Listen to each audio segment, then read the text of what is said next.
Salman F রহমানকে গ্রেপ্তার করেছে পুলিশ। মঙ্গলবার নৌপথে পালানোর সময় রাজধানীর সদরঘাট এলাকা থেকে গ্রেপ্তার করা হয়। 2006 থেকে 7 সালে তত্ত্বাবধায়ক সরকারের আমলেও ঋণ খেলাপি সহ নানা অভিযোগে জেলে গিয়েছিলেন সালমান এফ রহমান। এরপর বের হয়ে জড়ান 2010 থেকে 11 সালের শেয়ার বাজার কেলেঙ্কারিতে। এত কিছুর পরও তাকে স্পর্শ করার সাহস হয়নি কারো। তার বিরুদ্ধে সর্বশেষ শিক্ষার্থীদের আন্দোলন চলাকালীন সময়ে ব্যবসায়ীদের জোরপূর্বক গণভবনে নিয়ে প্রধানমন্ত্রীর পাশে আছি বলে বক্তব্য রাখানোর অভিযোগ উঠেছে। মূলত 8 সালে আওয়ামী লীগ সরকারের ক্ষমতায় আসার পর বেপরোয়া হয়ে ওঠেন সালমান এফ রহমান। শিল্প প্রতিষ্ঠানের মালিক, ব্যবসায়ী নেতার পর 2018 সালে এমপি ও টানা 2 বার প্রধানমন্ত্রীর উপদেষ্টা হন। হাজারো ব্যবসায়ীকে পথে বসানো শেয়ার বাজার কেলেঙ্কারিতে এক অবিচ্ছেদ্য নাম সালমান এফ রহমান। 2010 থেকে 11 সালে শেয়ার বাজার ধসের পর এ বিষয়ে একটি তদন্ত কমিটি করা হয়েছিল।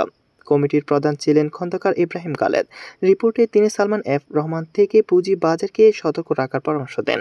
রিপোর্টে পুঁজি বাজারে fixed price, book building, right share, direct listing, সম্পদ পুনর্মূল্যায়ন, রেফারেন্স শেয়ার বাজার সহ সকল ক্ষেত্রে অনিয়ম হয়েছে এবং এর সঙ্গে সালমান এফ রহমানের সংশ্লিষ্টতা পাওয়া যায়। এছাড়া তিনি বিভিন্ন কোম্পানির প্রাইভেট প্লেসমেন্টের মাধ্যমে বিপুল পরিমাণ অর্থ হাতে নিয়েছে বলে প্রমাণ পায় কমিটি। অথচ এসব অনিয়মের সঙ্গে সালমান এফ রহমান সহ আরও কয়েকজনের নাম জড়িত থাকার প্রমাণ পাওয়া গেলেও তাদের বিরুদ্ধে কোনো ব্যবস্থা নেওয়া হয়নি।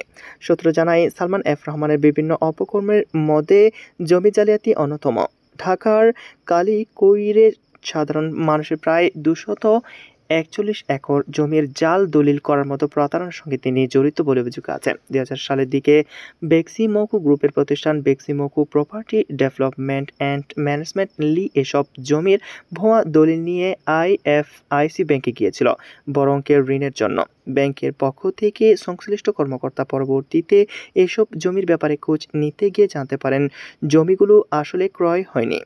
জমির মালিকরা আতঙ্কিত হয়ে গাজীপুরের তৎকালীন জেলা প্রশাসকের শরণাপন্ন হলেও তিনি তাদের সাহায্য করেননি। এরপর তারা তৎকালীন ইউএনও এর কাছে গেলে তিনি তাদের প্রয়োজনীয় সহযোগিতার আশ্বাস দেন। ব্যক্তিগতভাবে ইউএনও খোঁজ খবর নিয়ে নিশ্চিত হন যে প্রকৃত মালিকরা বেক্সিমকোর কাছে জমি রেজিস্ট্রি করে দেননি, বরং রেজিস্ট্রি অফিসে ভুয়া মালিক সাজিয়ে এসব দলিল রেজিস্ট্রি করা হয়েছে। এরপর ইউএনও লিখিতভাবে Beximco property development and management লি-কে নোটিশ পাঠান। ওই সময় ব্যবসা প্রতিষ্ঠানটি ওই ইউএনওকে নানা লোভ এবং ভয়ভীতি দেখিয়েও ম্যানেজ করতে ব্যর্থ হয়। এক পর্যায়ে ইউএনও নিজে বাদী হয়ে প্রতিষ্ঠানের মালিক সালমান এফ রহমানের বিরুদ্ধে থানায় মামলা করেন। এই জমি জালিয়াতির সঙ্গে সালমান এফ রহমান সরাসরি জড়িত দাবি করে তিনি আর্জির সঙ্গে 108 পৃষ্ঠার তথ্য প্রমাণও জুড়ে দেন। তবে সালমান বা তার প্রতিষ্ঠানে কিছুই হয়নি, বরং শেষ পর্যন্ত বদলি হন সেই ইউএনও। 2006 থেকে 7 সালের দিকে তত্ত্বাবধায়ক সরকারের আমলে দুর্নীতি বিরোধী একটি টাস্ক ফোর্স করা হয়েছিল। টাস্ক ফোর্স বিভিন্ন দেশে অনুসন্ধান চালিয়ে তথ্য বের করেন যে 122 জন রাজনৈতিক নেতা ও আমলা দুর্নীতির মাধ্যমে বিভিন্ন দেশে 45,000 কোটি টাকা পাচার করেছেন। মালয়েশিয়া, কানাডা, সুইজারল্যান্ড, ভারত, চীন, থাইল্যান্ড, দুবাই, অস্ট্রেলিয়া ও সিঙ্গাপুর সহ মোট 17টি দেশে এসব অর্থ পাচার করা হয়েছে।